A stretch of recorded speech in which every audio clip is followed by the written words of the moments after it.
উত্তরের প্রাচীর থেকে বন্দীদের যাওয়ার পথ পরিষ্কার প্রস্তাবিত ছিল, যেখান থেকে সহজেই পালানো সম্ভব।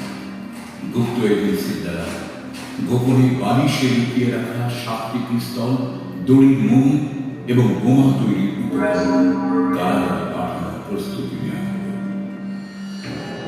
অরবিন্দ এবং বারীন্দ্র ঘোষ সহ প্রায় 30 জন বিপ্লবী ছিলেন এই জেলে। হঠাৎ খবর এল নরেন্দ্রনাথ ঘোষাল ব্রিটিশ সরকারের কাজ সাক্ষী হয়েছে। সমস্ত পরিকল্পনা তিনি ব্রিটিশকে জানাবেন। আন্দোলনের জন্য এটি একটি অত্যন্ত বিপজ্জনক বিষয়।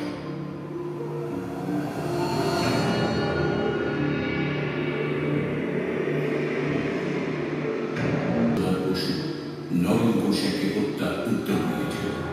পিস্তল আনা হয়েছিল জেলে।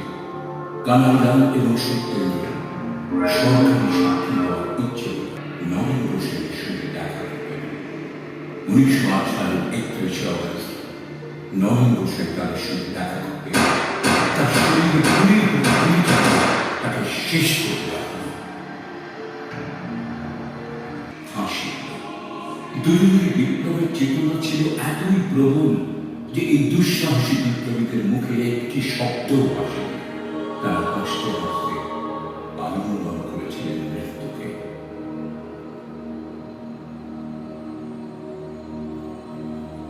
মানবতলা বোমা ষড়যন্ত্র মামলায় অনেক বন্দীকে কারাকারাতে পাঠানো হয়েছে।